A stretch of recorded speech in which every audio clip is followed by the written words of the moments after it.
चलिए आज हम हरिहर ध्यान महोत्सव के आखिरी एक्सपीरियंस शेयरिंग को सुनेंगे।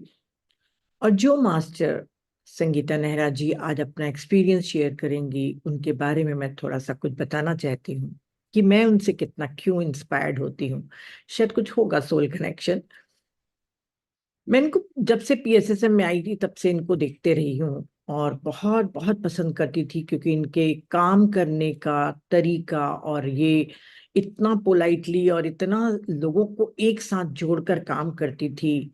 हरियाणा में पूरा ध्यान का प्रचार प्रसार किया और भी बहुत से काम कर रही थी। पत्री सर की ये बहुत लाडली रही हैं।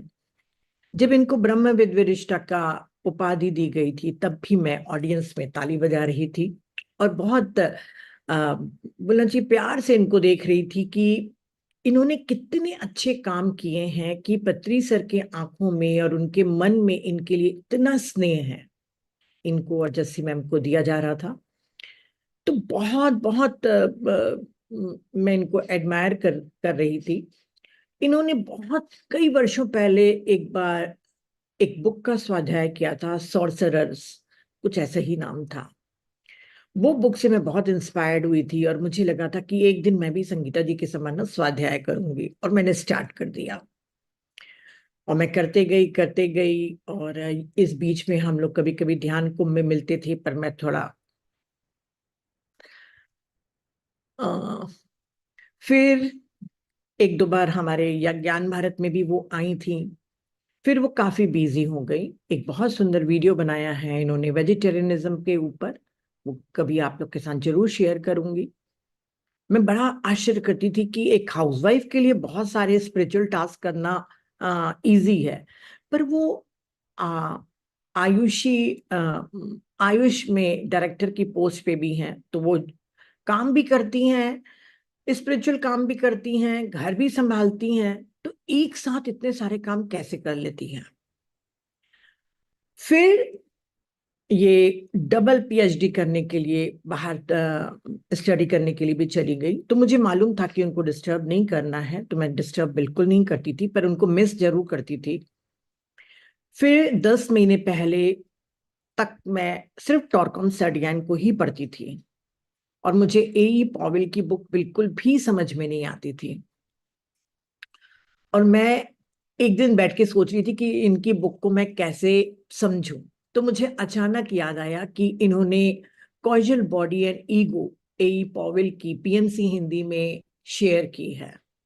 बस मैं तुरंत बैठ गई इनके वीडियोस देखने, और जैसे जैसे इनके वीडियो देखते गई मैं उस चैप्टर्स को ध्यान से पढ़ने लग गई कि क्या क्या वो बता रही हैं। और बिलीव करेंगे कि उनके वो एपिसोड मुझे थियोसॉफिकल सोसाइटीज की बुक से कनेक्ट करने में काबिल बनाती है। तो अगर मैं आज थियोसॉफिकल बुक्स पढ़ती हूँ तो मैंने उनको वहां वृंदावन में भी ग्रेटिट्यूड दिया था कि मैं आपके द्वारा ही एई पॉवेल की लैंग्वेज को समझने में सक्षम हो पाई। तो मेरे जैसे बहुत से मास्टर्स हैं जो इनसे इंस्पायर्ड हुए हैं इनके काम से। और जसी मैम और नेहरा जी ने तो इतना काम किया है। पत्री सर का क्या कहें, हम कहेंगे सत्य का इतना काम किया है कि हम सभी लोगों के लिए इंस्पिरेशन है। तो जब वो वृंदावन आ रही थी तो शायद उनसे ज्यादा मैं खुश थी कि मैं उनसे मिल पाऊंगी। और आज उतनी ही खुश हूं कि आज मेरे सेशन में हमारे साथ हैं और आज हम बहुत वर्षों बाद फिर से उनको सुनेंगे। तो welcome welcome welcome welcome to Gyan Bharat. Thank you, Neeta ji. Thank you, all of you, all masters. Thank you, Jessie ma'am. Thank you, all masters. बिल्कुल जैसे आपने आपको देख के बहुत अच्छा लग रहा है इतने समय बाद। और जैसे आपने कहा ना कि मेरे को बहुत चाह थी, ऐसे मेरे को भी बहुत चाह थी कि जब मैं आपकी भी कुछ जो एपिसोड हैं और जो आपका ट्रांसलेशन है ये सोल प्लान का जो हुआ, तो उसको मैंने हिंदी में पढ़ा स्पेसिफिकली। और हम सब मास्टर्स अलग अलग क्रिएटिविटी को लेकर आए हैं, सब हम अलग अलग दुनिया से हैं, अलग अलग वर्ल्ड से हैं, अलग अलग डायमेंशन से हैं।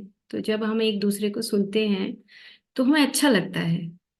और पत्री सर ने हमें वो सिखा दिया जो हम शायद हजारों जन्मों में भी शायद उस सीड को कभी जन्म भी ना दे पाते। ऐसी चीजें वो हमें सिखा के चले गए, जो ध्यान साधना है। और उसके साथ जो बुक्स पढ़ने का उन्होंने कहा कि जो राइट चॉइस बुक्स हैं, जो स्पिरिचुअल बुक्स हैं, वो हमें पढ़नी चाहिए। और जो ऑर्थरी पॉउल की बुक है, जो HP बेलोवेत्स्की की और एनी बेसेंट की और रुडोल्फ स्टीनर की जो बुक्स हैं, अ, उनको आज से जब 10 साल पहले मैंने पढ़ना शुरू किया और पत्री सर ने प्रेरित किया कि आपको जो है इथरिक डबल लेकर, मेरे को बहुत चाह थी कि मैं इथरिक डबल को समझूं। और लगभग वो 800 पेजेस की बुक है इथरिक डबल। इसी तरह जो एस्ट्रल बॉडी है, वो भी इसी तरह की बहुत पेजेस की बुक है। तो मैं बहुत डिटर्मिन थी कि मुझे ये सब चीजें सीखनी है और उसको जीना है लाइफ में, मतलब पढ़ना नहीं है, उसको जीना है। और ये हमारी जो ध्यान की जर्नी है, हर रोज ही अलग अलग तरह के अनुभव होते हैं और इनफाइनाइट पोटेंशियलिटीज हमारी होती हैं। तो खैर, अब हम आज की इस प्रेजेंट जो टाइम है, इसमें हम कुछ बातें करते हैं। तो मैं आप सबकी बहुत आभारी हूँ। आपकी चरण कमलों में मैं नमन करती हूँ आप सबको, स्पेसिफिकली पत्री जी, विज्ञानाचार्य जी। जब वृंदावन जाने का मौका मिला, साथ में अनुपमा और भी बहुत सारे मास्टर्स, चाहे वो डॉग की फॉर्म में है, चाहे वो प्लांट्स की फॉर्म में है, चाहे वो काउस की फॉर्म में है, all are having the consciousness.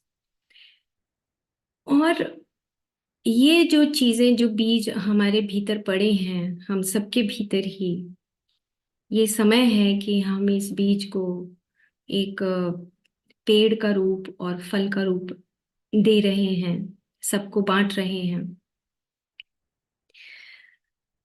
पिछले 4 सालों की जो जर्नी है, मैं उस पे जरूर प्रकाश डालना चाहूंगी कि जब मैं PhD कर रही थी, तो क्वांटम हीलिंग का PhD है, जिसमें जो पत्री सर बहुत ही आसान भाषा में हमें समझा देते थे, वही एक साइंस की भाषा। मेरे को एक जुनून था कि जब पत्री सर बोलते थे कि to become a spiritual scientist, तो स्पिरिचुअल साइंटिस्ट जैसे ही बोलते थे तो मेरे अंदर वो स्पार्क होता था कि अब साइंस के माध्यम से हम जो ये सांस की क्रिया है, इसको हम कैसे एक रिसर्च वर्क में जाके हम इसको कैसे प्रूव करें।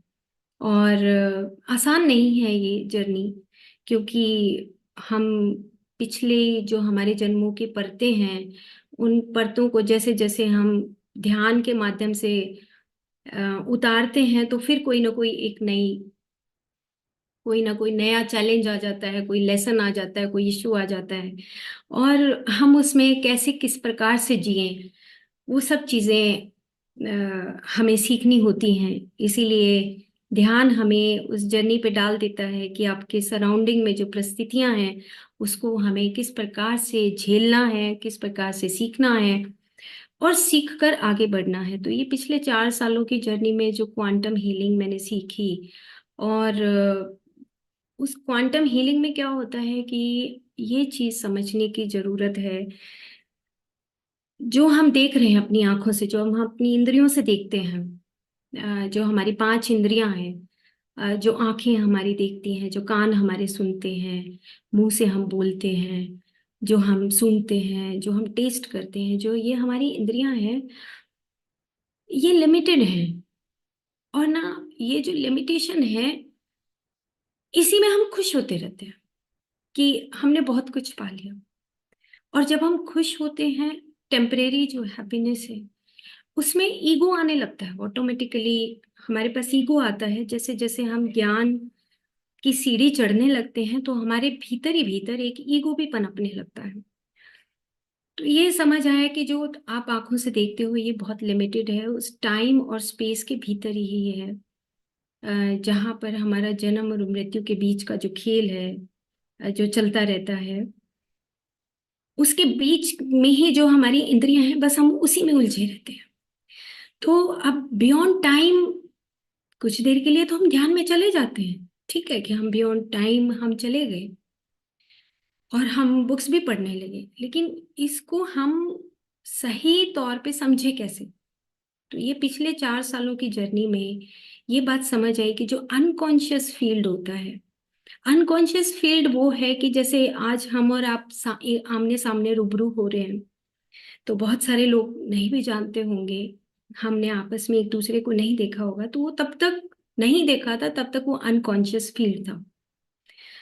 लेकिन जब हमने एक दूसरे को देख लिया, पहली बार, दूसरी बार, तीसरी बार, चौथी बार, तो फिर हम उस टाइम और स्पेस की जर्नी में भीतर घुस गए। हम एक दूसरे को पहचानने लगे। अब जब पहचानने लगते हैं तो हम उस चीज को पकड़ लेते हैं, छोड़ते नहीं। और यही चीज जो कंडीशनिंग है हमारी, हमें नयापन नहीं ला आने देती। हम उस कंडीशनिंग में ही जीते रहते हैं, हम उस कंडीशनिंग में ही अपने जीवन को निकाल देते हैं। जबकि जो हमारी जर्नी है वो हमारी अनकॉन्शियस की जर्नी है। अनकॉन्शियस का मतलब कि आपने एक तरह का खाना खा लिया, एक तरीके से आपने पहन लिया, एक तरीके से आपने बोल लिया, तो इतनी सारी अनकॉन्शियस फील्ड में इतनी सारी पॉसिबिलिटीज हैं, उनको हम छोड़ देते हैं। क्यों? क्योंकि हम उन कंडीशन से बंध जाते हैं, ये मेरी है, ये ये मेरा सामान है, या मटेरियलिज्म में बंध जाएंगे, मेरा रिश्ता है, ये मैंने कर रखा है। तो मैं का भाव जो आता है वो हमें बंधन में डाल देता है, और इसी से हमारा ये भौतिक शरीर बना हुआ है। ये बंधन है बिल्कुल। हमारी मांसपेशियां भी बंधन है, हमारे हाथ पैर सब कुछ बंधनों से जकड़ा हुआ है, हम छोड़ना नहीं चाहते।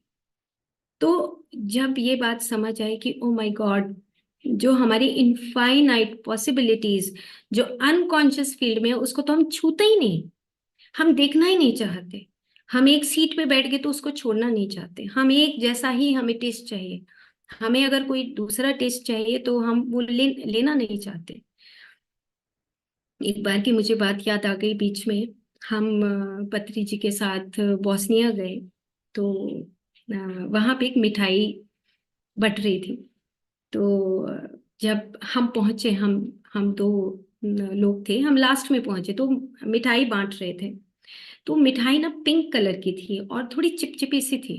तो मैंने बिल्कुल मना कर दिया कि मैं नहीं खाऊंगी। तो पत्री सर ने धक्के से फोर्स किया कि तुम्हें टेस्ट करना चाहिए, तुम लो इसको। छोटा सा टुकड़ा उन्होंने स्पेसिफिकली दिया।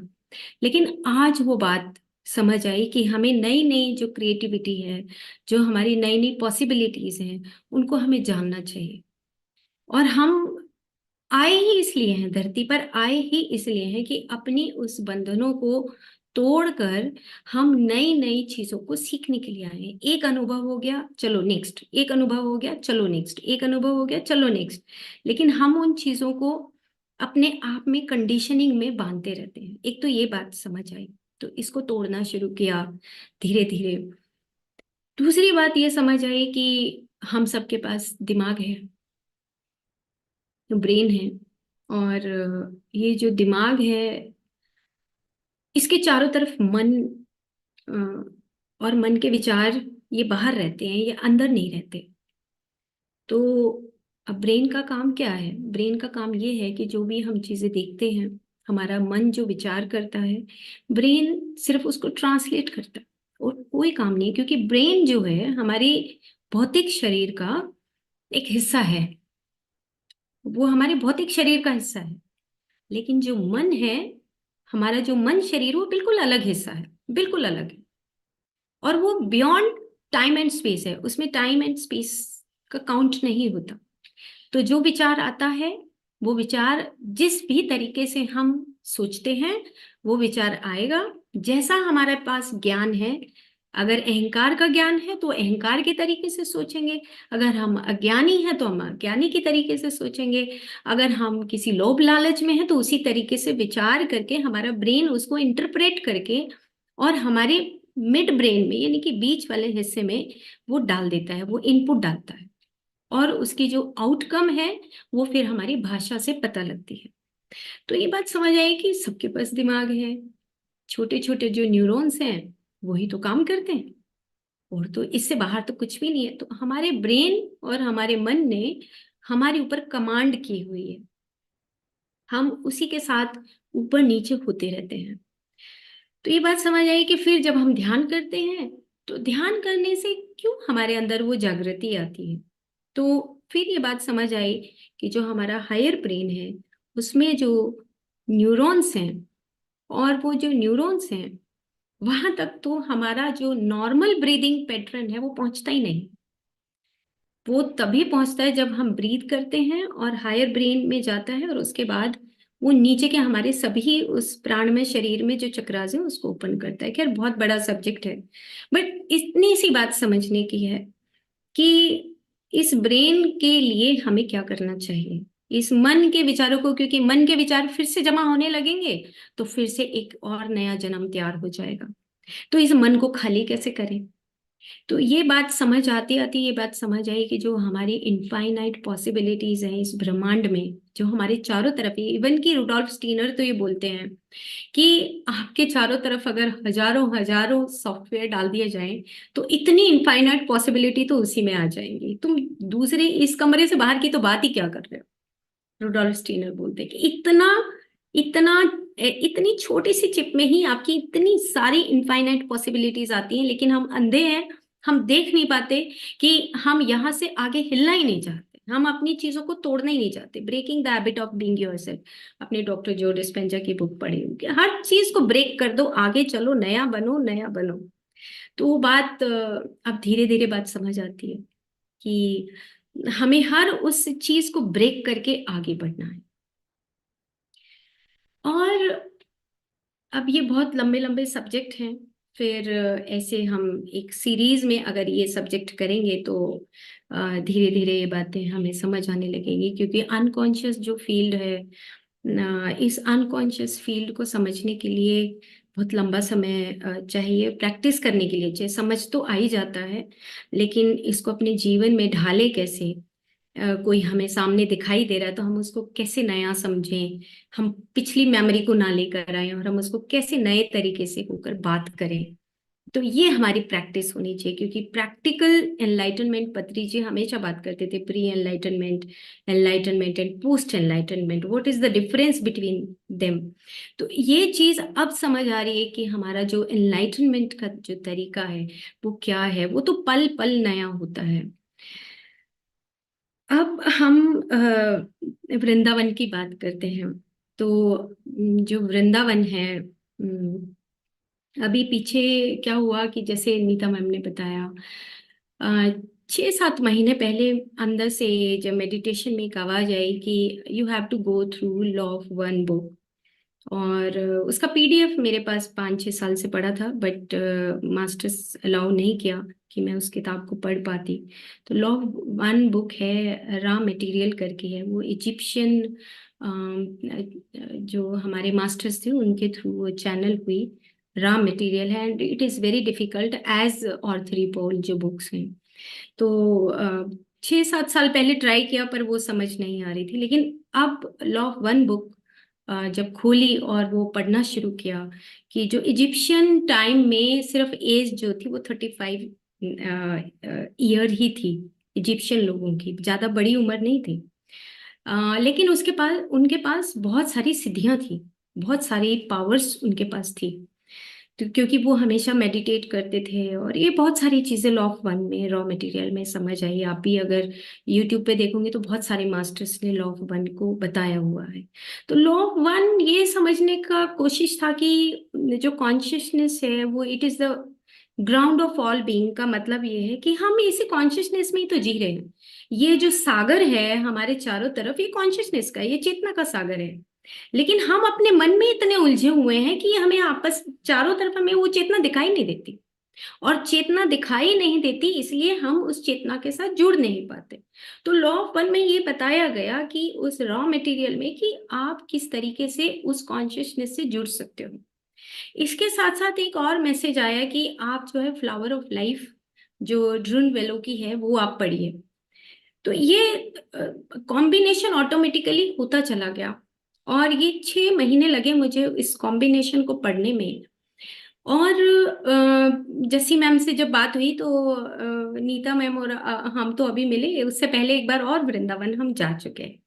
तो जब पहली बार वृंदावन गए तो मतलब होता है ना कि ऐसे जो राधे राधे क्यों बोलते हैं और राधा कृष्ण क्यों बोलते हैं, ये चीजें एक आत्मज्ञानी जब हम होते हैं तो एक आत्मज्ञान के बाद ये बात समझ नहीं आती, गले उतरती नहीं है बात, है ना। लेकिन जब वृंदावन गए और उसके बाद वापस आने के बाद दो बुक तो ये हो गई, लॉ ऑफ वन और उसके साथ फ्लावर ऑफ लाइफ, और एक बुक है श्री ध्रुव दास जी की 42 लीला। तो ये जो बुक है इसमें राधा और कृष्ण का आपस में विशुद्ध प्रेम बताया हुआ है। अब हमारे पास अगर हम कोई भी बात करें, हम सारे ही अगर क्या चाहते हैं, एट लास्ट हम विशुद्ध प्रेम ही चाहते हैं, हम आत्मज्ञानी होना चाहते हैं, ओके, बट उसके साथ मित्रता भी चाहते हैं, ओके, ठीक है। जो चार हमारे वर्ड हैं, मित्रता है, उपेक्षा है, मुदिता है ना, ये सब चाहते हैं, ओके, करुणा है, चार तो चीजें हमने महात्मा बुद्ध के टाइम का पढ़ लिया। But now is the next stage is the divine love. तो अब फ्लावर ऑफ लाइफ में लिखा हुआ कि तुम डिवाइन लव को कैसे समझेंगे। तो डिवाइन लव समझने के लिए भी बहुत बड़ा सब्जेक्ट है ये। लेकिन राधा और कृष्ण का प्रेम उसको कैसे समझे, तो ये तीनों चीजों का समन्वय हुआ और वृंदावन जाना हुआ।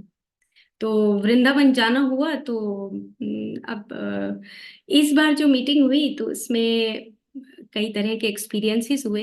पहला एक्सपीरियंस तो ये था कि जब मेडिटेट किया तो ऐसे लगा कि पत्री sir is is giving the live presentation of his flute. ऐसे लग रहा था कि वो जो बांसुरी बजी तो ऐसे लगा कि वो यहीं पर मौजूद है, उनकी प्रेजेंस, विज्ञानाचार्य जी के साथ उनकी प्रेजेंस महसूस हुई। और अलाउ किया, उन्होंने अलाउ किया कि हाँ तुम एक अगली नेक्स्ट स्टेप पे बढ़ो आगे। ऑटोमेटिकली मेरे अंदर ये था कि अब मेरी जिंदगी का, पर्सनल लाइफ का, कि मुझे अब और आगे इस आत्मज्ञान से आगे बढ़ना है। तो अंदर से मैंने शेयर भी किया मैम के साथ भी कि मुझे अब एक विशुद्ध प्रेम का मतलब ये है कि आप अपने आप को नष्ट कर दो और दूसरे को सुख कैसे दोगे। तो अपने पास जो एक्सपेक्टेशंस हमारी होती हैं, जो हमारा मिड ब्रेन का काम है, एक्सपेक्टेशन, उसने मेरे को कहा तो मेरे को बदले में क्या मिलेगा, ये एक्सपेक्टेशन विशुद्ध प्रेम नहीं है। जहां पर एक्सपेक्टेशन आती है वहां पे विशुद्ध प्रेम नहीं एग्जिस्ट करता। और वृंदावन की जो धरती है वहां पर आप देखो, बार बार अगर आप किसी दूसरे की मदद करते हो, आप बार बार किसी से प्यार करते हो, बार बार किसी से प्यार की भाषा बोलते हो, बार बार किसी की सेवा करते हो, तो आप देखो आपकी सराउंडिंग में जो चेतनता है कितनी पावर हो जाएगी उसके पास, कितनी पावरफुल हो जाएगी कि जो चारों तरफ का ऑरा है या वाइब्रेशंस हैं वो ऑटोमेटिकली, ये कहते हैं कि वृंदावन की धरती पे तो जो रज है, जो रज है ना, उसको भी अगर हम छू लेते हैं, अगर हम नंगे पैर चल के उस रज में भी चले जाते हैं तो वो ही हमें तीनों लोकों के दर्शन करा सकती है। तो ऐसी क्या पावर है उसके अंदर, ऐसी पावर वो है क्योंकि वहां पर विशुद्ध प्रेम भरा पड़ा है।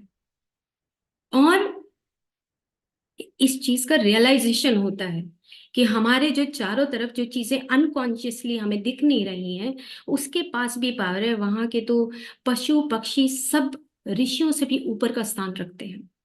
तो अब ये बात समझ आई, क्योंकि अगर हम आत्मज्ञानी नहीं होते या हम ध्यान नहीं करते तो ये बातें हमें कभी समझ नहीं आती कि वहां पर जो चारों तरफ जो एनवायरनमेंट है उसमें कितनी खुशी है, क्योंकि सिर्फ देने का भाव है, लेने का भाव वापस है ही नहीं, सिर्फ देने का भाव है। और हम अपने आप में, वो कहते हैं कि चित्त की चंचलता तो मिट जाती है, चित्त के अंदर जो आप चित्त है वो नष्ट है, खत्म है। जो आपकी इंद्रियां वो सिर्फ दूसरे को दे रही हैं, जो आपका मन है वो समर्पित है दूसरे के लिए, आपके पास अब कुछ बचा नहीं, खाली है सब कुछ। तो मन की शून्यता एक तो आत्मज्ञान से आती है और एक मन की शून्यता है कि दूसरे को सेवा। आपने देखा पत्री जी नहीं, सभी मास्टर्स जब भंडारा लगता, अन्नदान होता, तो महाप्रसादम होता, तो सब खड़े होकर दूसरे की थाली में डाल रहे। ये सेवा, ये सुख देना, दूसरे को सुख देना, ये है विशुद्ध प्रेम, दूसरे को सुख देना। और ये शायद, मुझे तो ऐसा लग रहा था कि मैं शायद आत्मज्ञानी बनने से पहले मेरे ये सवाल थे, जब पत्री जी से किए। और ये सवाल ऐसे था कि ये प्रेम जो शब्द है ना, ये इतना पोल्यूट हो चुका है कि इस प्रेम को हम समझ ही नहीं पाते, क्योंकि प्रेम में सिर्फ हमें एक्सपेक्टेशंस ही रहती हैं। ये बात 42 लीला जो श्री हरि ध्रुव दास जी की है, वो पढ़ने से, उस दोहे के पढ़ने से समझ आता है कि जो विशुद्ध प्रेम है, ये एक उज्जवल प्रेम है, ये एक सरस प्रेम है, स्निग्ध प्रेम है। इतनी सारी परिभाषाएं, नूतन है। नूतन का मतलब है कि अगर मैंने आज आपकी सेवा कर दी, आज आपको सुख दे दिया, तो कल मैं सोचूंगी कि अच्छा, कल आज सुख दिया था तो कल मुझे मुझे फिर से देना पड़ेगा। तो वो नहीं, कि हमेशा वो नया बना रहे, नूतन रहे, ना मिटने वाला जो प्रेम होता है वो विशुद्ध प्रेम होता है। तो ये जो एक्सपीरियंस है, वहां पर हम आपस में जब महाप्रसाद ग्रहण कर रहे थे, तो ये एक मेरे भीतर एक एनलाइटनमेंट था कि जो खाना है वो इतना अच्छा बना हुआ था कि हमने शायद थोड़ा सा ज्यादा ही खाया उस खाने को। तो प्रसाद वाला भी खा लिया और दूसरा भी खा लिया, और हमने बहुत एंजॉय किया वहां पर। और वहाँ का जो एनवायरनमेंट है, जो रोम रोम है, वो उस चेतन तत्व से भरा हुआ था। उनकी प्रेजेंस, जो मास्टर्स हैं हमारे, उनकी प्रेजेंस महसूस होती है वहाँ पर। और ऑटोमेटिकली हृदय जो है वो अपने आप ही पिघलने लगता है कि अच्छा ठीक है, आ जाओ आ जाओ, हम तुम्हारी हेल्प करते हैं। और फिर उसके बाद जो एक चीज और जो अंदर से समझ आती है कि हम जो भी पल जो भी पल कुछ बोलते हैं, या जो भी पल हम कुछ करते हैं, अब वो हम उस पल में जो भी बो रहे हैं, और जो बो रहे हैं वो एक दिन उगना है। चाहे वो छोटा पौधा हो, बार बार रिपीट करेंगे तो वो लंबा पेड़ बन जाएगा, और ज्यादा रिपीट करेंगे तो और ज्यादा लंबा बन जाएगा। तो बहुत ही सूक्ष्मता की जरूरत है हमें अपनी जिंदगी में ये धारण करने की, कि क्या हम ऐसा बीज बोएं कि जो हमेशा हरा भरा रहे। क्या हम ऐसा बीज बो रहे हैं कि जो कर्मों को लिखता जा रहा है। क्या हम ऐसा बीज बो रहे हैं कि जिससे इस पूरे यूनिवर्स की हेल्प कर पा रहे हैं। क्या हम धरती की मदद कर पा रहे हैं।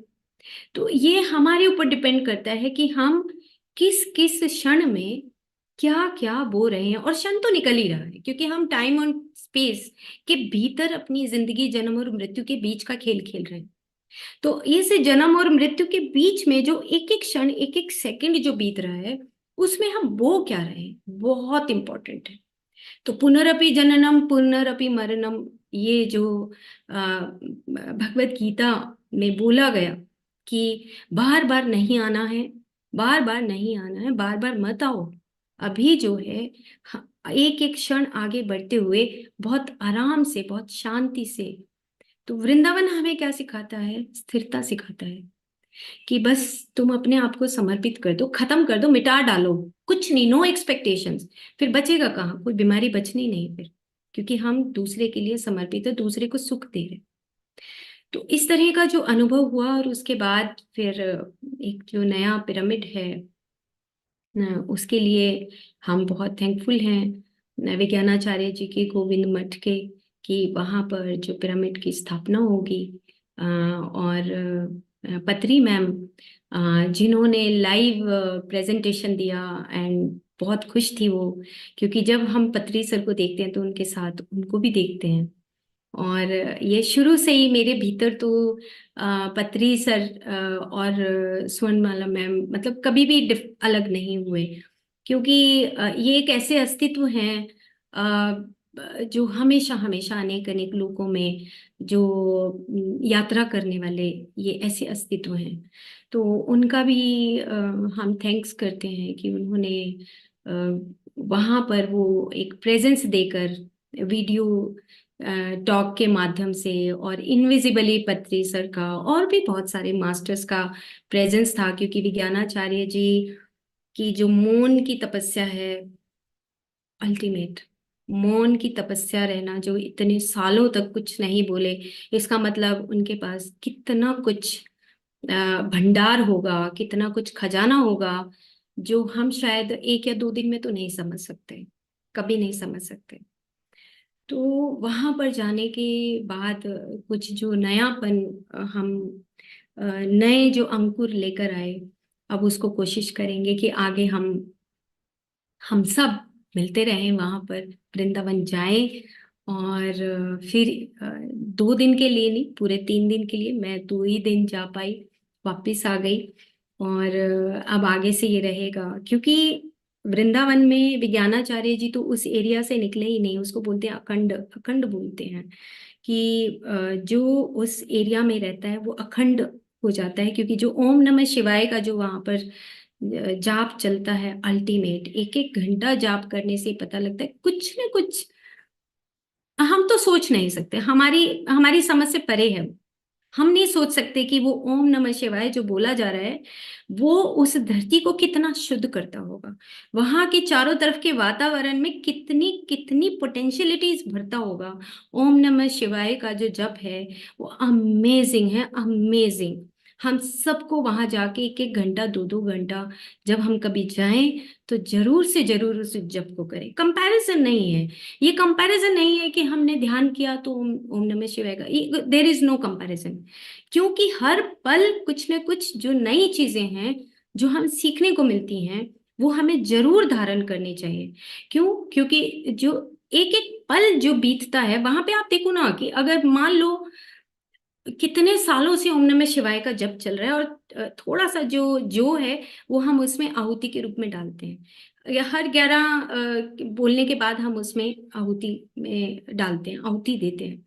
आप देखो कि वो जो है उसकी पोटेंशियल देखो, आप उस अन्न की पोटेंशियल देखो कि वो उसके अंदर जा रहा है, वो आहुति दी जा रही है, और उस आहुति के माध्यम से धरती के नीचे का कितना एरिया पवित्र होता होगा, हम नहीं सोच सकते, हमारी इतनी सोच नहीं है।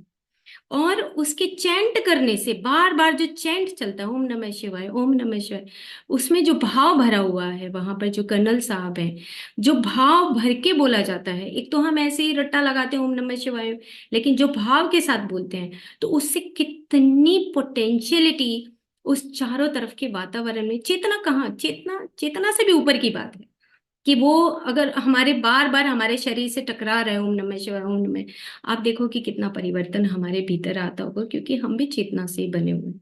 बनिस्बत कि हमारी जो मन की परतें हैं वो वहां पे ना रहे, तब, क्योंकि हमें अपनी मन के उन दायरों को काटना है, तोड़ना है।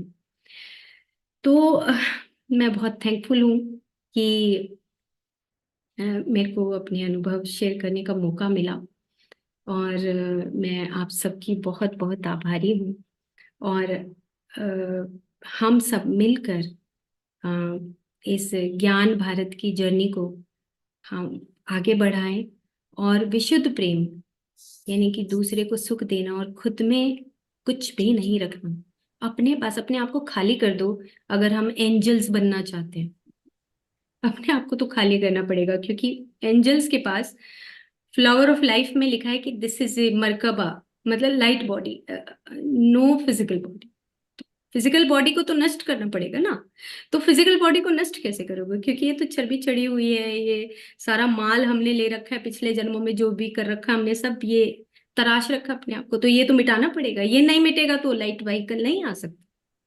तो उसके लिए हमें प्रयास करना है कि हम आत्मज्ञानी भी बने, और वृंदावन की जो धूल है, जो रज है, जो विशुद्ध प्रेम है राधा कृष्ण का, उस फिलॉसफी को समझें, उनके पीछे जाके देखें कि उन शरीरों के पीछे क्या है, वो कौन सी एनर्जी है जो एक दूसरे के लिए मिटने के लिए तैयार है। तो हमारा भी यही, हर एक जीव आत्मा में हम वही देखें, उस जीव के उस शरीर को ना देख के उसके भीतर जो चमक रहा है हम सिर्फ उसी को देखें, उसी के अकॉर्डिंग व्यवहार करें। तो यही विशुद्ध प्रेम है। तो thank you so much Neeta ma'am, just ma'am. Thank you. Sangeeta ji, आप पिछले बार जब गए थे लास्ट वाली विजिट में, उस समय आप कितना टाइम रहे थे विज्ञानाचार्य जी के साथ? उस समय क्या अनुभव? उस वक्त हमें मौका मिला था, लगभग 1 घंटा बैठने का हमें मौका मिला था। और मेरा प्रश्न था उसमें, प्रश्न पूछा था कि अब आगे की जो जर्नी है, क्योंकि जो पीएचडी है वो कंप्लीट हो गया, और पीएचडी करने का भी पर्पस यही था कि जो पत्री जी और भीतर से भी एक आवाज़ थी कि मैं एक रिसर्च करूं, जो ध्यान बिना मेडिसिन्स के पर्सन अपने कर्मों बंधनों से कैसे मुक्त हो सकता है, इस प्राण अग्नि से कैसे मुक्त हो सकता है। तो मैंने प्रश्न किया था कि क्या रिसर्च में अ, हम सिर्फ ध्यान के माध्यम से क्या मैं कोई ऐसा सेंटर ओपन कर सकती हूँ। तो उन्होंने कहा कि अ, बिल्कुल ठीक है कि तुम ध्यान तो सिखाओ ही सिखाओ, ध्यान के माध्यम से आप रिसर्च करो, पर जो हमारा तमोगुण है, रजोगुण है, जो सतोगुण है, उसमें जो जर्नी है लोगों की, वो आपके इस ध्यान को इतनी जल्दी समझ नहीं पाएगी। तो आपको कुछ चीजें और भी इंटीग्रेशन आपको करना पड़ेगा, कि जैसे आहार में बदलाव है, जैसे और योगिक प्रैक्टिसेस हैं। आपको ध्यान तो आप सिखाओ ही, लेकिन उसके साथ आपको कुछ और इंटीग्रेशंस भी आपको करनी पड़ेंगी। तो आप अगर नेट पे डालेंगे तो डॉक्टर संगीता नेहरा करके, तो मैंने अभी 5-6 पेपर पब्लिश किए हैं, जिसमें ध्यान के साथ इंटीग्रेशन डाला है कि कुछ आहार में बदलाव करते हैं या कुछ हम योगिक एक्सरसाइजेस करते हैं। तो कुछ पेशेंट जो हैं वो ठीक हुए हैं, और बहुत अच्छा लगा उनसे मिलके, क्योंकि उनके भीतर की जो साधना है वो उनके लिखने से प्रकट होती है। और जो परम आत्माएं होती हैं उनका स्वरूप तो एक ही होता है, तो वो परम आत्मा का स्वरूप है। और हमें उनसे मिलके बहुत अच्छा लगा। को आत्मवंदन मेरा। और यहाँ बैठ के मुझे फिर वृंदावन ही याद आ गया, सारे मास्टर्स वही। सबको नमस्कार, सत श्री अकाल। जैसे मैम ने बताया, मैं अमृतसर से हूँ। तो पहले मेरा जो जो एक्सपीरियंस था वो बहुत ही अमेजिंग था। पता नहीं कैसे मेरे वहां जाना हुआ। तो मैं आपसे वही शेयर करने के लिए यहाँ पे आई हूँ। तो जैसे मुझे पता चला वृंदावन जाना है, मैम ने फ्लायर डाला, ग्रुप से मुझे पता चला। तो मैं तब से ही सोच रही थी कि मुझे जाना है किसी तरीके। बट कुछ ऐसे कह लो कि घर की रिस्ट्रिक्शंस थी, या कुछ ऐसा माइंडसेट नहीं था कि वृंदावन जाया जाए। तो बट ये था बीच में, कृष्ण जी के साथ नो डाउट सबका प्यार है, मेरा भी कुछ था। क्योंकि लॉकडाउन में मैंने और मेरे बच्चों ने बैठ के, हम लोगों ने ना राधा कृष्ण देखा था, टीवी पे आता था। तो उसने इतना इंस्पायर किया, इतना उसका देख देख के मन आया कि हाँ यहाँ भी जाया जा सकता है। इतना सुंदर निधिवन, कैसे उन्होंने निधिवन की रचना की, जैसे भी बहुत ही अच्छा लगा। कुछ मन में था कि कहीं वृंदावन तो जरूर जाना है। ऐसे एक दो बार ना हम लोग साउथ वाली साइड पे बाय ट्रेन गए। तो रास्ते में मथुरा में रुकती है 1 मिनट गाड़ी। तो मैं और मेरे बच्चे क्या करते थे, वहां उतर के हम लोग उस धरती को नमस्कार करते थे कि यहाँ पे हमारे कृष्ण जी खेले हैं। क्योंकि हमारी गुरबानी में भी उनके बहुत सारे शब्द हैं, तो थोड़ा सा टच था। तो ऐसे ऐसे चलो सोचा कि फ्लायर अब आया तो जाना चाहिए। तो लास्ट टाइम मेरा बेटा वहां पे होके आया था, तो उसने भी मुझे बहुत इंसिस्ट किया, मम्मा आप भी होके आओ। मैं कहा चलो ठीक है, मैं देखती हूँ कैसे करना है। मैंने अमृतसर के सारे मास्टर से काफी लेट मैंने पूछा कि कौन कौन जा रहा है अमृतसर से। तो मुझे 3-4 जनों का पता चला, ये जा रहे हैं, वो जा रहे हैं। तो बट उनकी ना ऑलरेडी टिकट्स बुक हो चुकी थी। तो अब मेरा टाइम इतना निकल चुका था कि मेरी प्री टिकट्स भी नहीं हो सकती थी। मैंने बहुत चेक किया, बड़ी वेटिंग थी। फिर भी मैंने सोचा कि चलो मैं अपने एंड से सारा पता करके रखती हूँ, बाद में जब हस्बैंड को बोलूंगी तो उनसे उनसे सिर्फ परमिशन लेने वाली रह जाएगी कि मैंने ऐसे जाना है, ये टिकट्स अवेलेबल है, आप मुझे परमिशन दो तो मैं जा पाऊँ। करते करते ऐसे बीच में 3-4 बार अपने हस्बैंड से बात करी, उन्होंने कुछ हामी नहीं भरी, कोई पॉजिटिव रिस्पॉन्स नहीं दिया। तो फिर यही सोचा, फिर मन में यही आएगा जाए कि जाना तो है, अब कैसे जाया जाए? फिर सारा कुछ हुआ, बट फिर बाय चांस क्या हुआ, 8th मार्च का ये प्रोग्राम था और 5th मार्च को मेरे छोटे बेटे का एक्सीडेंट हो गया, जिसके साथ मैंने जाना था। तो फिर मैंने सोचा, मैंने कहा अब तो बिल्कुल कोई चांस नहीं रहा जाने का। तो फिर क्या हुआ, मैंने अपने बड़े बेटे से बात करी, मैंने कहा बेटा ऐसा ना, वो कनाडा में होता है, तो कहता मम्मा आपका क्या प्रोग्राम बना? मैंने कहा बेटा ऐसे सिमरन को भी चोट लग गई है और मेरा जाना बहुत मुश्किल हो गया। कहता मैं क्या, बट मेरा मन बहुत है। तो कहता मम्मा आप ऐसे करो, जिसने और जो ऑर्गेनाइज कर रहा है आपने उसको प्रे करा है या उसको कहा है? तो मैंने कहा नहीं, मैंने तो नहीं कहा। कहता अच्छा मम्मा फिर आप एक बार कह के तो देखो, जो जो ऑर्गेनाइज कर रहा है। मैं कहा ठीक है। उसकी बात मुझे समझ गई, पड़ गई। मैंने सुबह थर्सडे को अपनी प्रेयर्स करी। उसके बाद मैं ध्यान में बैठी और मैंने अपनी आंखें बंद करी और मैंने पत्री जी से अरदास कर अरदास करी। हम लोग अरदास ही बोलते हैं। तो मैंने उनको बोला, मैं क्या पत्री जी आप ऑर्गेनाइज करा रहे हो ये सारा इवेंट, और जसी मैम के थ्रू करा रहे हो, ठीक है? आपने सबको सोचा हुआ है कि फिजिकली तो आपने कम लोगों को ही वहां पे लेके जाना है, बट आप तो सबको आपने वहां पे आपने उनकी हाजिरी लगवा देनी है। तो आप देखो, अगर हो सकता है तो मुझे भी फिजिकली वहां प्रेजेंट करो। और बस इतनी देर की बात हुई, बस उसके बाद मैंने आईज अपनी खोल दी। और जैसे ही बाय चांस मैं घर आई 3 बजे, तो बाय चांस की बात है, मेरे हस्बैंड उस दिन ऑफिस नहीं गए और घर पे थे समहाउ। मैंने आप आके उनको बोला, मैंने कहा आपने फिर क्या सोचा, हम जाए वृंदावन? क्योंकि रात को निकलना है, थर्सडे आज है, तो कल तो सुबह इवेंट है। उन्होंने भी फिर पता नहीं उनके मन में भी क्या आया, जैसे वही पत्री जी उनके मन में भी बैठे, और उन्होंने सारा उसी टाइम बैठ के, जहां वो इतनी देर से कुछ सोच ही नहीं रहे थे कि कैसे इनको मैंने भेजना भी है कि नहीं भेजना। बट क्या हुआ, उन्होंने फिर सारा खुद देखा। 4 o'clock से हमारा 6 o'clock तक, मतलब उनको पहले मैं सोचती रही, बोलती रही। तो 6 o'clock हमारा फाइनल हुआ और 9 बजे हम लोग बस में बैठे, बसेस करके, और कुछ नहीं पता कहाँ जाना है, कैसे जाना है, और क्या रिजर्वेशन होगी। बसेस में गए, कहाँ जाके स्टे करना है। और फिर दूसरे एंड से जसी मैम ने भी, जब उनको पता चला हमारा ऐसे प्रोग्राम बना है, तो उन्होंने भी अपने एंड से सारा हमारा अरेंज करा के दिया, होटल वगैरह सब कुछ। और वहां पे जाके जैसे थैंक यू गॉड ही होता है, वो थैंक यू गॉड था, थैंक यू पति जी था, और सारे मास्टर्स का थैंक यू था लिटरली। तब तो जब मैंने वृंदावन शेयर करा, तब तो आंखों में इतने आंसू आए, इतने आंसू आए। अभी भी वही गूज़बम्स आ रहे हैं कि कैसे वो प्रोग्राम बना और कैसे पत्री जी ने इतनी ब्लेसिंग्स करी, इतनी ब्लेसिंग्स करी। और जैसे वहां पे ध्यान हुआ था और ये सारे मास्टर्स से मिलने का मौका मिला, जिनको यूट्यूब पे सुनते थे या लाइव ऐसे सेशंस में सुनते थे, मजा आ गया। Thank you, thank you, thank you. और फिर मन है जाने को। थैंक यू जी। अब दिल वहां है, नीता मैम, दिल है कि मानता नहीं। हाँ, पता नहीं कौन सा मैग्नेटिज्म है वहां का। तो बिल्कुल सही है। फाइनली आप वहां पर क्या एक्सपीरियंस करी विज्ञानाचार्य जी के मठ में? वहां पे आपकी वाइब्रेशन, वहां के क्या एक्सपीरियंस थे? ये तो आप अपनी जर्नी वहां तक के पहुंचने का बताएं। हाँ जी। आप मेडिटेशन मैम के जी। हाँ डेप्थ में। जी। तो फिर और क्या हुआ, वहां जाके जैसे मन में था कि जाना है, वहां पहुंचे। फिर वहां पे जाके जाते मुझे जसी मैम ने एक ड्यूटी दे दी कि आपने जो भी आएगा उसको आपने तिलक लगाना है। वो भी देखो पत्री जी ने कैसे ड्यूटी दी, जसी मैम के थ्रू। और मैंने और एक और मैम ने, मैंने उनके सबके जो भी आता था उसके ऊपर इतर छिड़का। तो इतना अच्छा लगा। और जो मेडिटेशन की वाइब्स थी वो इतनी अच्छी, हम लोगों ने कितनी बार बीच में सोचा चलो कहीं और आसपास मंदिर में घूम आए, बट वहां की इतनी मैग्नेटिज्म थी कि हम लोग कहीं जा ही नहीं पाए। 2 दिन हम लोग वहां रहे हैं और वहीं के वहीं रहे हैं। और जैसे संगीता मैम ने बताया कि जो भोग था, अन्नदान था, वो इतना मतलब पावरफुल था कि आपका मन करता है आप खा ही जाओ। जबकि हम लोग कम खाते हैं। तो ऐसा इतना उसमें था, एनर्जी थी, बहुत मजेदार था।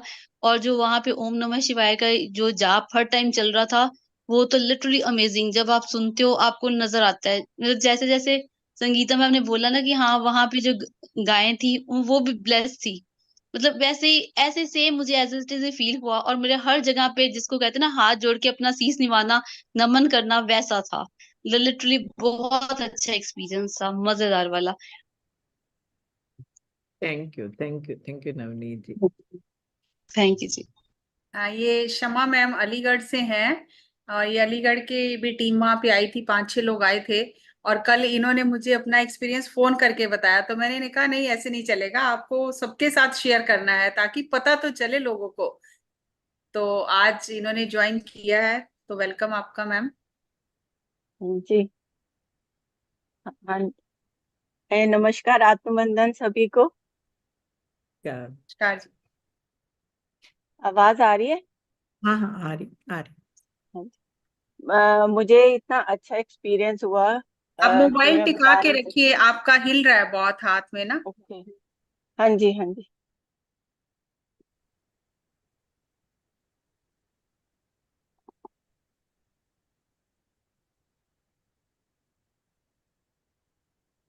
मैं वहाँ पे मेडिटेशन वगैरह सब करा हमने, और बहुत अच्छी एनर्जी फील हो रही थी।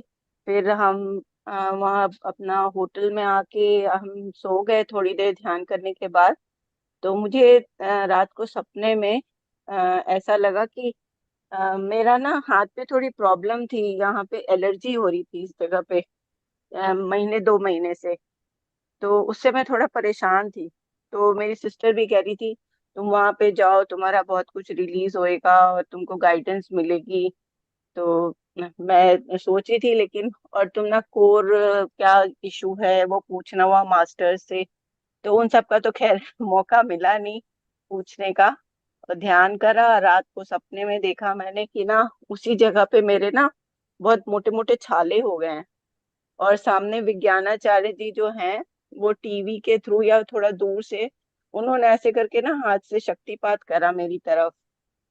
मैंने देखा कि मेरे हाथ के छाले अभी थे, और अभी वो एकदम से जल गए। वहां पे जला हुआ सा ना मेरे को फील हुआ, जैसे राख राख सी होती है। तो सुबह उठ के मैंने अपनी फ्रेंड को सपना सुनाया कि मुझे विज्ञानाचार्य जी जो है सपने में आए और ऐसे ऐसे हुआ। और उसके बाद मैं कहा ठीक है, सपना था और आशीर्वाद मिल गया उनका। लेकिन अब मैं अलीगढ़ आई हूँ तो मैं देख रही हूँ मेरा वो सच में ठीक हो गया है। और मतलब ध्यान की क्या चमत्कार है, और वहाँ की एनर्जी का बहुत ज्यादा चमत्कार। तो मैं बहुत अभी भी हाथ लगा के ना उसको बड़ा प्रेम फील करती हूँ कि जिसकी वजह से मैं इतना परेशान हो रही थी, और वो एकदम रिलीज हो गया मेरा जो भी था। तो बहुत बहुत ज्यादा धन्यवाद सारी टीम को, विज्ञानाचार्य जी को, आप सभी को आत्मवंदन दिल से। Thank you. Thank you, thank you, thank thank you. You. Thank you. और कोई है एक्सपीरियंस शेयरिंग के लिए? लग तो नहीं रहा, मुझे इन्हीं का ही पता था। नीता लूथरा।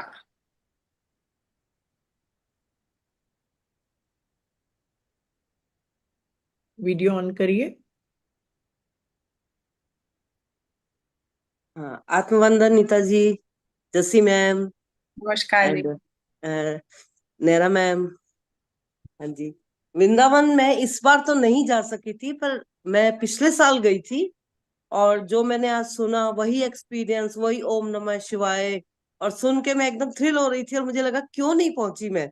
तो इतना मिस कर रही थी कि आप लोगों की दिख नहीं रही है मुझे। हाँ। आप दिख रहे हैं हमें, आप बोलिए। हाँ अब हाँ, अब दिख रहे हैं। ठीक है। तो मतलब इतना मेरे आंखों से आंसू आ रहे हैं 3-4 दिन से सबके एक्सपीरियंस सुन के, कि मैं क्यों नहीं पहुंच पाई इस बार। और इतना मतलब वैष्णो देवी से आए थे, वहां का प्रोग्राम बन गया, समहाउ नहीं बन पाया। लेकिन एक एक एक्सपीरियंस सुनते हुए लग रहा है कि, और मैं पूरे पिछले जब लास्ट टाइम गई थी वो एक एक चीज याद आ रही है। ओम नमः शिवाय, उधर फ्लूट, सामने पत्री जी, बस वो चीजें ही याद आ रहा है। तो आगे से ये करेंगे कि हम लोग पहुंचे। और नेहरा मैम से तो मैं पहले मिली हूँ एक बार, और उनके साथ भी ऐसा एक्सपीरियंस है कि उनके घर में पत्री जी करनाल मधुबन में आए थे। और बस मैं स्कूल में थी, मुझे पता लगा कि पत्री जी करनाल आ रहे हैं, वहां से चंडीगढ़ जाएंगे, चंडीगढ़ से लुधियाना जाएंगे। तो मन में एक आई कि पत्री जी से जरूर मिलना है, बहुत सुना हुआ है उनका नाम, और मैंने पत्री जी से मिलना है। वहीं से ही मैंने पूछा, मतलब सुबह रचना मैम का कोई मैंने सेशन अटेंड किया, मुझे उन्होंने कहा कि आज पत्री जी आ रहे हैं, पहले करनाल रुकेंगे। इमीडिएटली रचना मैम को फोन लगाया कि रचना मैम करनाल कहाँ आ रहे हैं, मुझे एड्रेस भेजिए। उन्होंने मुझे नेहरा मैम का नंबर दिया, मैंने इमीडिएटली स्कूल से इनको कनेक्ट किया, और इनके घर दिन में प्रोग्राम था, अगस्त की बात है, और मैंने इनको फोन किया, इन्होंने कहा आप आ जाइए मधुबन चौक में, मैं गाड़ी भेज दूंगी। और उन्होंने, मैंने उतर के फोन किया, इन्होंने गाड़ी भेजी, मैं वहां पहुंच गई। और पत्री जी से मतलब शायद वो पहला और लास्ट मिलना था, तो मैं तो इतना ग्रेटिट्यूड करती हूँ उन्होंने कि मुझे उन्होंने बुलाया। और मैम के साथ जो प्यार और जो मैम का है, मैम ने घेवर खिलाया, डिनर कराया, पत्री जी का सेशन पूरा अटेंड किया, रात को 10 बजे तक हम वहां थे। मैम की तो जितनी तारीफ करूं, उन्हें याद है कि नहीं मुझे एक एक पल याद है। और मेरे जीवन का तो बहुत बड़ा है कि मैं पत्री जी से वो फर्स्ट एंड लास्ट टाइम मिली थी, तो मैं तो कभी नहीं भूल सकती वो कि मेरे मतलब पत्री जी से दर्शन एटलीस्ट मुझे हो गए। ये चीजें मुझे मतलब जब आज मैम को देखी तो मुझे वो सब याद आया। और पत्री जी ने नेहरा मैम को भी याद होगा कि उनका हाथ ऐसे कम से कम आधा घंटा पकड़ा, और पूरे हाथों में हाथ रख के उनके साथ, तो मेरे मन में ये भाव आता था कभी, उसी दिन ये भाव आया कि कभी पत्री जी मेरा भी हाथ पकड़ेंगे। अब जब मैं ध्यान करती हूँ और पत्री जी का जब जब आह्वान करती हूँ, तो मुझे लगता है पत्री जी ने मेरा हाथ पकड़ा हुआ है, तो वो इच्छा भी मुझे मतलब पूरी हो जाती है कई बार। तो वो मैम जब का हाथ पकड़ा, और बहुत देर तक पत्री जी कहने लगे आपने कभी इनका सेशन अटेंड किया है? मैंने कहा नहीं, मैं पंजाब का तो करती हूँ, इनका नहीं करती, आप इनका करिए। तो फिर वहां से मैं पीएमसी सोनीपत से जुड़ी, और मैं सोनीपत में रहती हूँ, तो सोनीपत से जुड़ी और इनके सेशन अटेंड करना मैंने शुरू किया। और thank you thank you thank you कि पत्री जी के दर्शन सिर्फ नेहरा मैम के साथ की वजह से ही मुझे हुए। Lot of gratitude, lot of gratitude. वाह थैंक यू, वाह थैंक यू जसी मैम। वाह जी वाह। देखिए सच चलिए में। इसी तरह। नेहा जी, मैं कह रही हूँ ना, आप बहुत ज्यादा पत्री सर की लाडली रही है। और हाँ, उन्होंने मुझे बुक्स पढ़ने के लिए प्रेरित किया बहुत। आप कौन सी बुक्स पढ़ रही हैं? उन्होंने मतलब एक इनके पास 5-6 स्टूडेंट थे, म्यूजिक को ही बना रहे थे ये लोग उस दिन, इन्होंने करना था रात के टाइम, और वो म्यूजिक पहले मुझे सुनाया कि सुनो ये पहले, तो हमने अभी बनाया है, पत्री जी के सामने आज करेंगे। जो जोश था, जो वहां पर अच्छा लगा, जो इनकी बस कोई शब्द नहीं है उनके प्यार की। सच में, रियली। संगीता जी, यूट्यूब में भी कितने लोगों ने लिखे कि बहुत दिनों बाद दिख रही है मैडम, बहुत अच्छा लग रहा है, बहुत याद आई आपकी, कहाँ चली गई थी, love you ma'am, love you हाँ सो। मुझे और भी हाँ, आए हैं कि आपको ढूंढने के लिए मैं पीएमसी हरियाणवी में सर्च करते रहती हूँ कि आप कुछ नया लेके आएंगे। तो आएंगे, देखिए सही बात है, बिल्कुल ठीक है। कितने एक्सपेक्टेशन कर रहे हैं लोग। यहाँ पे और ये एक्सपेक्टेशन गलत नहीं। मैं ये बोलने के लिए यूट्यूब से अभी जूम में आई हूँ, सिर्फ कि मुझे लाइव आज बोलना है, इसीलिए मैं जूम में आई कि मैंने कहा नहीं, आज नेहरा मैम बहुत टाइम बाद मिली हैं, तो मैंने तो आज आज एक बार उनके लिए ग्रेटिट्यूड करना ही करना है। थैंक यू बिल्कुल। Ma'am, thank you so much. तो देखिए, इतने लोग अगर आपको ढूंढ रहे हैं तो बिल्कुल राइट टाइम है कि आप फिर से मैम बस निश्चय ये बता दिए, करें। अभी भी मधुबन करनाल में है आप? मैं अच्छा, दुबई में ही हूँ अभी अच्छा, मैं फिलहाल। सोनीपत में हूँ। मिले थे, हम बात किए थे, बहुत इंस्पायर किया था आपने, ये वाली बुक्स पढ़िए, आप ये करिए। Really wonderful time, wonderful time था। नंदिनी मैम भी थे उस रात, आपको अगर याद हो, अगस्त की बात है, मुझे ध्यान है, 10 अगस्त की पत्री जी आए थे वहां से। अमूल्या भी थी, काफी लोग मतलब मास्टर्स आए हुए थे।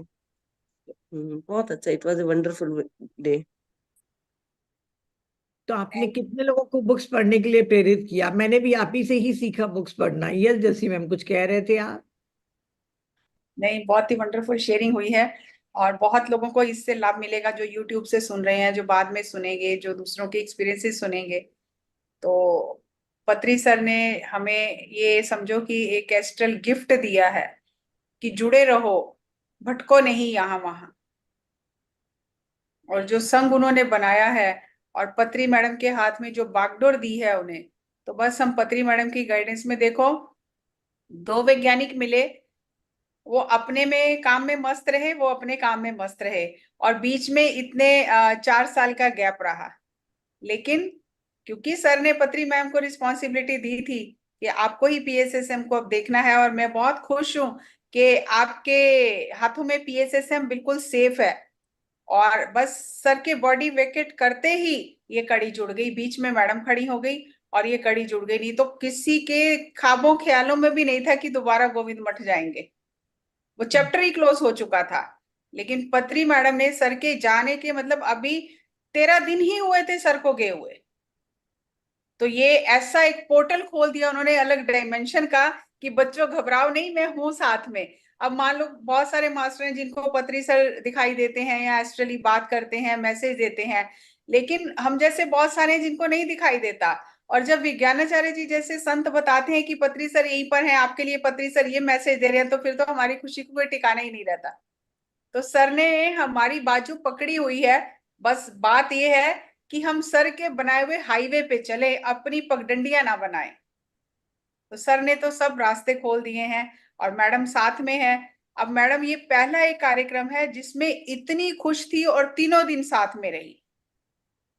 तो बस यही करना है हमें कि मैडम के मार्गदर्शन में हमें आगे बढ़ते रहना है और इसी तरह प्रचार करना है। जो सर ने 3 प्रिंसिपल बनाए हैं, ध्यान करो, ध्यान सिखाओ, स्वाध्याय करो, दूसरों को स्वाध्याय करने की प्रेरणा दो और सज्जन सांगत्य करो। अपना सत्य बताओ और दूसरों का सत्य सुनो। एक बार मैंने पत्री सर से कहा था कि हमें क्या लगता है ना, अच्छा ये ध्यानी नहीं है, नहीं पहली बार मिल रहे हैं, इसके पास क्या होगा सुनाने के लिए, हमारे पास तो बहुत कुछ है। तो हम कहीं ना कहीं हमें लगता है कि इससे क्या पूछें, ये तो ध्यान करता नहीं है।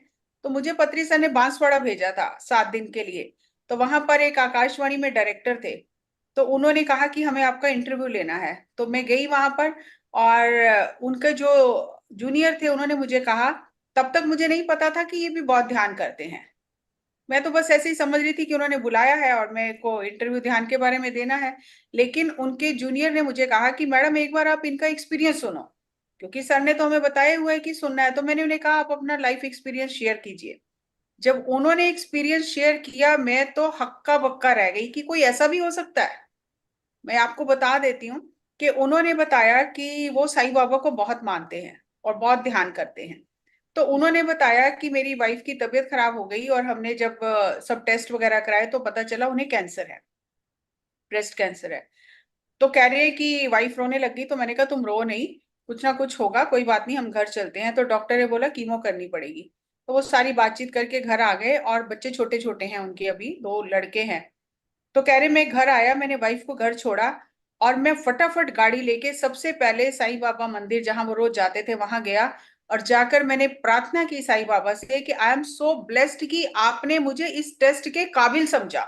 मैं तो हक्का बक्का रह गई कि हम तो रोने लग जाते, ध्यान करते कि वो हील कर दो सर, सर हीलिंग कर दो हमारी। तो कह रहे मैंने कहा कि आपने मुझे इस टेस्ट के काबिल समझा और मैं अपनी बागडोर आपके हाथ में देता हूं, अब आप ही इसमें से मुझे पार करोगे। बहुत हैरानी हुई मुझे कि कोई ऐसा भी हो सकता है। हम तो रोने लग जाते हैं, अरदासें करने लग जाते हैं कि ये क्या हो गया हमारे साथ, हम तो इतनी पाठ पूजा कर रहे हैं फिर हमें ये तकलीफ क्यों आ गई।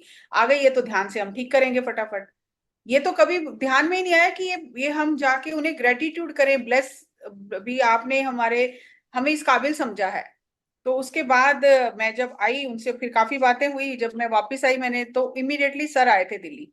तो मैं तो बहुत एक्साइटेड थी, मैंने सर को ये बात बताई कि सर आप जो कहते हो कि हमें दूसरों का सुनना चाहिए, उसका इम्पोर्टेंस आज मुझे समझ आया कि उससे हम कितना हम्बल हो जाते हैं। नहीं तो हम सुनाते ही रह जाते हैं। तो जितना हमें सुनाना है उतना सुनना भी है, ये मेरे वर्ड थे। तो इमीडिएटली सर ने मुझे कहा जैसी मैडम आप अपने शब्दों को सुधारिए, जितना सुनाना है उससे डबल सुनना है, क्योंकि मुंह एक है कान दो है। आज तक मुझे वो बात याद है, इसीलिए मैं बार बार सबको कहती हूँ कि शेयर करो, शेयर करो, शेयर करो। आप हमें सुन रहे हो, आपको अच्छा लग रहा है, लेकिन जब हम आपको सुनेंगे तो हमें भी तो अच्छा लगेगा। हमें भी तो बहुत कुछ ये कोई भी परफेक्ट नहीं है, कोई भी पूर्ण नहीं है। हम एक दूसरे की सह यात्री हैं। ये मत समझो कि संगीता मैम, नीता मैम और जैसी मैम बता रही है तो हम आगे बढ़ रहे हैं। नहीं, आप लोगों के अनुभव सुन के हम भी आगे बढ़ रहे हैं, हम भी सुनना चाहते हैं। तो आप जरूर शेयर करो। इसीलिए हर धर्म में सज्जन सांगत्य का इतना महत्व है। और पत्री सर ने तो ये परसेंटेज में बताया है, 33% ध्यान, 33% स्वाध्याय, 34% सज्जन सांगत्य। तो कभी भी सज्जन सांगत्य का मौका नहीं चूकना चाहिए। कभी भी आपको ऐसा प्लेटफॉर्म मिले जहां आपको अपना एक्सपीरियंस शेयर करना है तो जरूर करना चाहिए। कितने लोगों को उससे प्रेरणा मिलती है। So thank you very much Neeta ji कि आपने इतना समय दिया। अभी भी कुछ लोग मैसेज कर रहे हैं, किसी कारण से वो नहीं आ पाए हैं। तो अगर कल या परसों कोई आके हैंड रेज करता है कि मैं एक्सपीरियंस शेयर करना चाहता हूँ, तो प्लीज उनका जरूर लीजिए। और देखो, विज्ञानाचार्य जी को हमारे एक्सपीरियंस से क्या है, लेकिन वो एक एक का एक्सपीरियंस सुन रहे हैं और उन्हें इतना अच्छा लग रहा है कि जो उन्होंने पहले दिन लिखा था एक सेंटेंस, कि जो भी यहाँ पर आए साधक उन्हें अध्यात्म के अच्छे अनुभव हो, तो उन्हें उसी से इतनी खुशी मिल रही है। उनकी तो अपनी साधना पूरी है, लेकिन हम एक एक पल एक एक कदम आगे बढ़े तो उससे उन्हें खुशी मिल रही है। और किसी भी संत के लिए इससे बड़ी खुशी और कोई हो ही नहीं सकती, और हमें उन्हें दे ही क्या सकते हैं। हम साधना में आगे बढ़े, वही बात उन्हें खुशी देती है। तो थैंक यू वेरी मच सबका कि आपने शेयर किया। और नीता मैम, आपने सबको इतना समय दिया। और Sangeeta ma'am, thank you very much, आप स्क्रीन पर दोबारा से आए, हमें बहुत अच्छा लग रहा है। और सबसे ज्यादा अच्छा तो पत्री मैम को लग रहा है। आप उनका वीडियो अगर देखोगे ना, जब मैंने कहा संगीता मैम और नीता मैम है, आ जाओ आ जाओ आ जाओ संगीता, आ जाओ नीता, उतनी खुशी मिलती है उन्हें। सो थैंक यू वेरी मच सभी का। इसी तरह हम आगे बढ़ते रहे एक दूसरे के साथ सह यात्री बन के। कोई भी अपने आप को छोटा बड़ा नहीं समझे कि ये बड़े मास्टर हैं, हम छोटे मास्टर हैं। छोटा बड़ा मास्टर कोई है ही नहीं, मास्टर तो मास्टर है। यही हमें सर ने सिखाया। सो thank you thank you thank you. तो संगीता जी, अब और आखिरी में आप क्या कहना चाहेंगी? देखो, अभी जो एक्सपीरियंसेस की बात हो रही थी, तो मैं ये एज्यूम कर रही थी कि मान लो पहली बार कोई हलवा बना रहा है और हम बहुत परफेक्ट है। मान लो मैं तो बहुत परफेक्ट हूँ और कोई पहली बार हलवा बना रहा है और वो अपना हलवे का एक्सपीरियंस सिखा रहा है, हमें बता रहा है सारा कि मैंने ऐसे ऐसे किया। तो जो जिसके पास परफेक्शन है, मान लो मेरे पास परफेक्शन है, तो मैं उसको देखूं तो मेरे को कितना अच्छा लगता होगा कि वो पहली बार जब हलवा बनाएगा और वो अपनी बातें बताएगा तो उसमें कितनी खुशी मिलती होगी। तो हम एक्सपीरियंसेस को भी उसी तरीके से दूसरे के सामने, जो सामने वाला है उस एक्सपीरियंसेस को आराम से सुने, उसको धारण करें।